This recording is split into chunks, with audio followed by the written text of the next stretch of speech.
इस बार गर्मी की छुट्टियों में अन्वी अपनी सहेलियों के साथ खेलने के बजाय सारा दिन पार्क में बैठी छोटे छोटे पक्षियों को घोंसला बनाते देखती रहती। पार्क में तरह तरह के पक्षी आते थे, गौरैया, कबूतर, कठफोरवा, लवा और बुलबुल। अन्वी किसी भी पक्षी को देखते ही पहचान जाती थी, क्योंकि उसकी मैम ने उसे सभी पक्षियों के सुंदर चित्र दिखाए थे और कहा था कि इन छुट्टियों में तुम सब पक्षियों की आदतें गौर से देखना और गर्मी की छुट्टियों के बाद जब स्कूल खुलेगा तब तुम सबको पक्षियों पर एक लेख लिखने के लिए दिया जाएगा।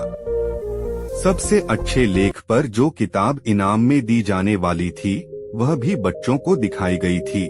मैम ने उन्हें जानवरों और पक्षियों की कहानियों वाली उस किताब के रंगीन चित्र भी दिखाए थे और कहानियाँ भी पढ़कर सुनाई थी। अन्वी को वह किताब इतनी पसंद आई थी कि उसने मन ही मन यह निश्चय कर लिया था कि जैसे भी हो वह इस किताब को पाने के लिए मेहनत करेगी और इसलिए अन्वी अपनी छुट्टियां खेलने के बजाय पार्क में बैठकर पक्षियों की आदतों को जानने में गुजार रही थी। अन्वी देखती कि पक्षी अपना घोंसला बनाने के लिए कितने धैर्य से छांट छांट कर पुरानी सुतली, घास, पत्तियां और घोंसले को आरामदेह बनाने के लिए पंख आदि जमा करते हैं। अन्वी का जी चाहता कितना अच्छा होता कि मैं भी इन पक्षियों की कुछ मदद कर सकती। अचानक अन्वी को एक ख्याल आया। इन दिनों ज्यादातर पक्षियों ने अपने घोंसले बना लिए थे, फिर भी कुछ पक्षी ऐसे थे जिनके घोंसले अभी तक तैयार नहीं हुए थे। कुछ शरारती बच्चों ने पत्थर मारकर इनके घोंसले नष्ट कर दिए थे। अन्वी ने उन्हें गुस्सा कर रोकना चाहा। अन्वी ने सोचा क्यों न मैं अपने हाथों से एक घोंसला बनाकर बगीचे के किसी पेड़ पर लटका दूं, हो सकता है कोई पक्षी वहां रहने आ जाए। आह, कितना अच्छा लगेगा जब पक्षी वहां अंडे देंगे और कुछ दिनों में घोंसला छोटे छोटे पक्षियों से भर जाएगा। पक्षियों की चहचहाहट से मेरे बगीचे में रौनक आ जाएगी। यह सोचकर अन्वी बहुत खुश हुई। अब तो अन्वी को अपने आप गुस्सा आ रहा था कि इतनी अच्छी बात उसे पहले क्यों नहीं सूझी। कुछ मिनटों का ही तो काम होगा और बस घोंसला तैयार हो जाएगा। पक्षियों के चोंच से बने घोंसलों के मुकाबले मेरा। और बोली, माँ, यह घोंसला अंदर से कितना सख्त है, इसे जरा नरम बना दो न। माँ ने एक छोटी कटोरी ली और घोंसले के अंदर उसे गोलमोल घुमाकर काफी हद तक उसे आरामदेह बना दिया।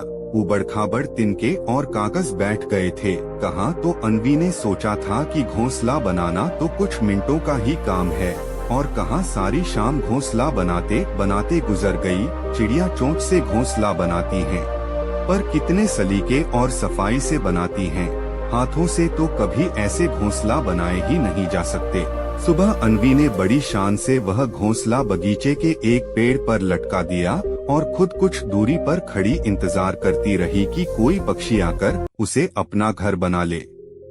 पर जब काफी समय गुजर गया और कोई पक्षी न आया तो अन्वी को बड़ी निराशा हुई। अचानक उसने देखा लवा पक्षियों के एक जोड़े ने, जो घोंसला के ऊपर मंडरा रहा था, चोंच मार मार कर घोंसला तोड़ फोड़ डाला। शैतान पक्षी गुस्से से अन्वी बड़बड़ाई। अन्वी की आवाज सुनकर उसकी माँ वहाँ आ गई। माँ, देखो न, उन्हें मेरा घोंसला पसंद नहीं आया। अन्वी ने सुबकते हुए कहा। माँ भी वहीं खड़ी होकर पक्षियों की हरकतें देखने लगी। अचानक माँ जोर से हंस पड़ी। देखो अन्वी, ये पक्षी पहले घोंसले से तिनके चुन चुन कर एक नया घोंसला तैयार कर रहे हैं। हो सकता है ये लोग और किसी के बनाए घोंसलों में रहना पसंद न करते हों। माँ, मैं जो स्कूल में लेख लिखूंगी न, उसमें यह बात भी जरूर लिखूंगी। अन्वी बोली।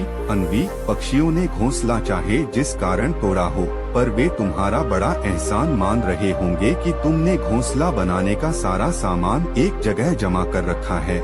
माँ ने कहा। अन्वी सारा दिन बगीचे में बैठी लवा पक्षियों को काम में जुटे देखती रहती। अन्वी की मौजूदगी का पक्षी भी बुरा नहीं मानते थे। शायद उन्हें पता था कि वह उनकी मित्र है।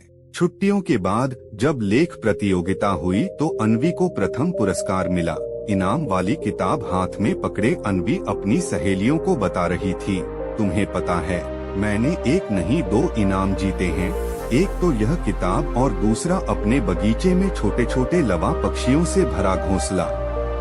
अगर आप चाहते हो ये कहानी और भी लोगों तक पहुँचे तो वीडियो को लाइक करें। कहानी अच्छी लगी हो तो चैनल को सब्सक्राइब करें। मिलते हैं कोई नई कहानी के साथ। धन्यवाद।